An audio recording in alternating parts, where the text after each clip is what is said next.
Welcome to Broken TV, and as you know, I'm your boy 28 March, and today I have a certified musician, a certified entertainer, certified comedian, verified influencer. Yeah. Give it up for King motherfucking Gucci. Yeah, Yo, how yeah. doing? You already know what it is, bro. How you doing, bro? All good, man. How you Yeah. doing? It's been a minute. It's been a minute, man. We've been wanting to do this interview for a while. Yeah. And you're a busy man, difficult man to find indeed. Yeah, man. The money don't make it so. Run me through your schedule today. What were you busy with? So today I just came from studio actually. Yeah, I was busy with DJ K Boss. We're actually doing something for my upcoming EP. So yeah, it was really beautiful. And Do you have a title for it yet? Nah. That's exclusive, but I have a title for it yet. I did. Yeah. So, how many songs are you planning to give us in the EP? The EP is gonna be like a seven track, because it's lucky number 7. 7 track with 7 songs all new songs. All new songs.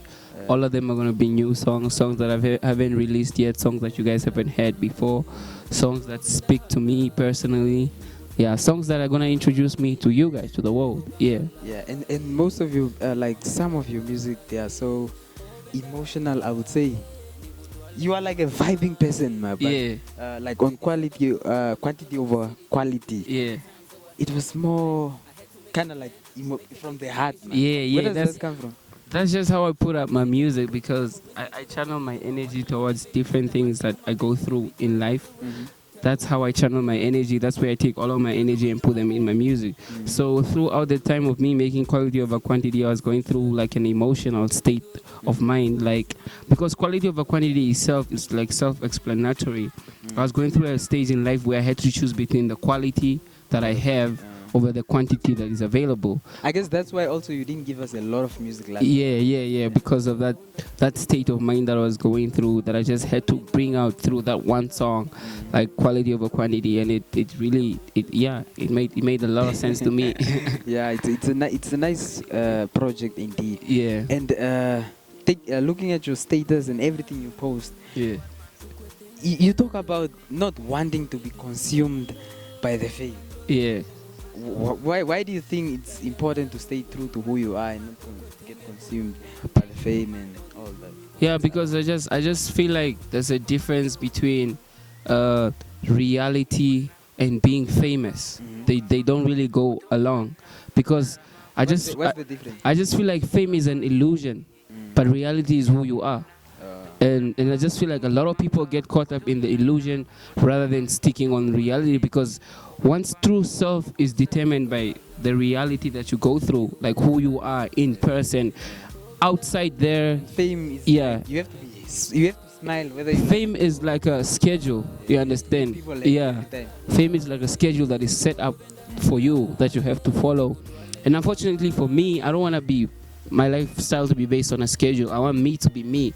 So that's why I'm just all about, I don't want to get caught up in the hype. I don't want to get caught up in everything else that is going on. I just want to stay true to myself, because it's important for me, for my personality, and for my character.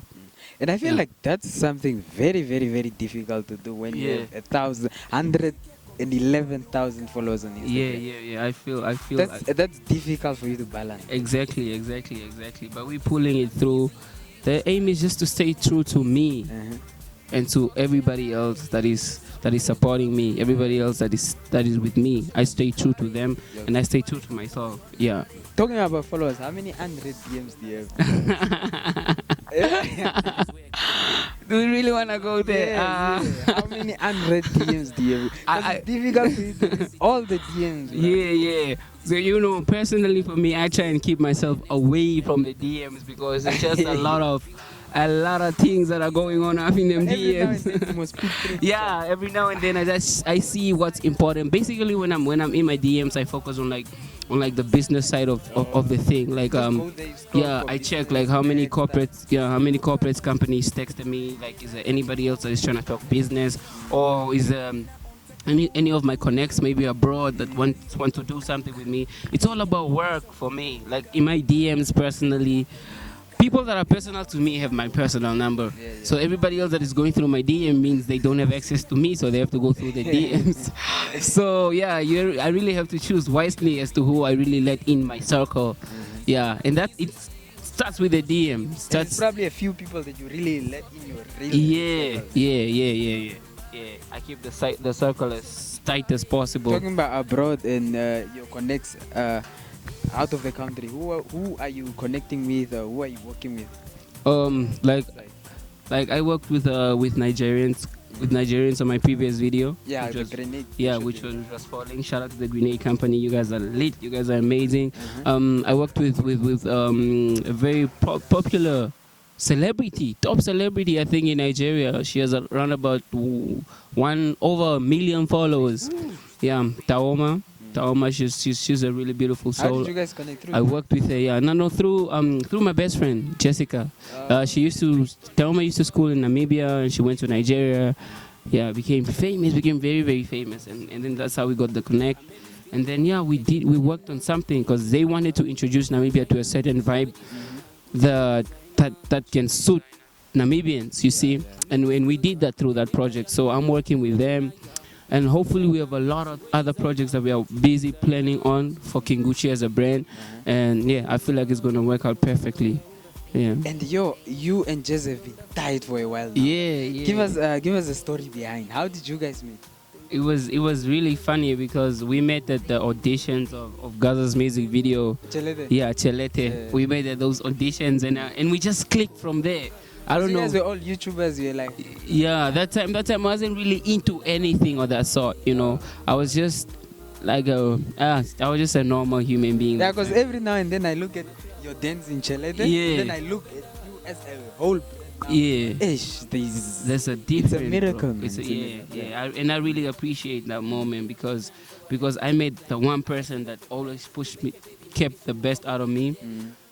Always used to tell me that I should explore everything that I have, and I just feel like it's been a glorious moment ever since. So that's why me and Cassie will always be tight because nothing will come between. Yeah, because I feel like we have a connection that is made in heaven. We call it that way.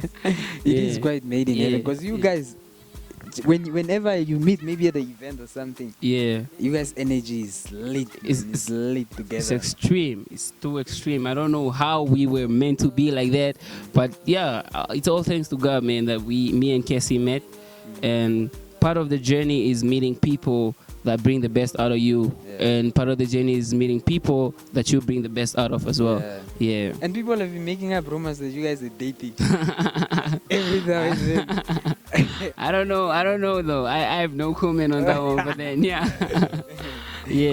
And she's very creative, man. She directed your first video. She's something else, man, when it comes to creativity, even with a YouTube channel. Everything about her is creativity. She's extreme. Whatever she touches just turns into gold. That's exactly how she is. Also like your go-to person, like when you are not feeling yourself every now and then. Yeah. I talk to him. I also have my best friend, Humble Fool. Yeah, he's my nigga. Me and him, we are tight like that as well. So I'm always constantly always going to him and talk to him, advise him, because it's not an easy journey being here. It's not, bruh. And the industry is filled with depression and anxiety, which you also talk about on the status every now and then. How do you how do you think it's a big issue to discuss when you're going through these whole depressions and stuff? I just feel like a lot of Namibian celebrities are going through a lot of shit that they are not telling anybody. They are not, bruh. And I'm not talking personally for me. I'm talking like for everybody. Like everybody that is within the Namibian limelight. Everybody is fighting whatever it is that they are fighting. But then at the end of the day, it's just about how you make yourself look strong to the people. But sometimes it doesn't need to be like that. Because sometimes you just need a peace of mind, right?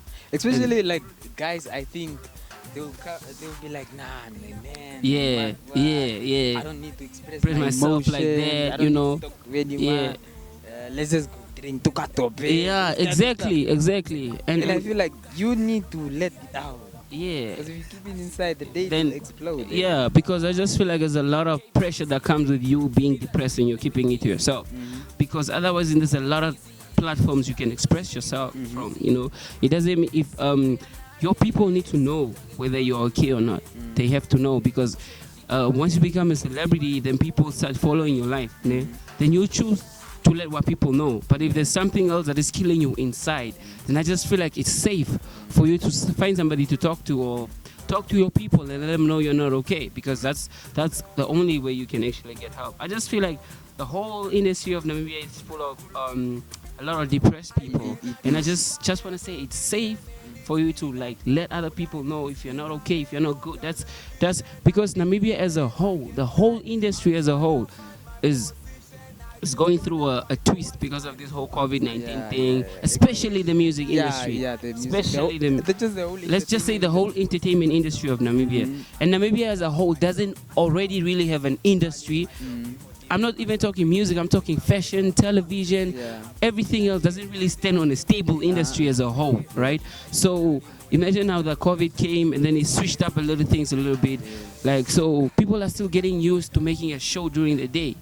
Let me say, for example, like ever since COVID, which is very difficult, because ever since COVID-19, can you imagine we have never made a feel up concept that was done during the day. The last time we went to a real event concert like was Cassie Vibe. In March, that was one of the biggest events that were ever made in Namibia. Before and after that, nothing else was made.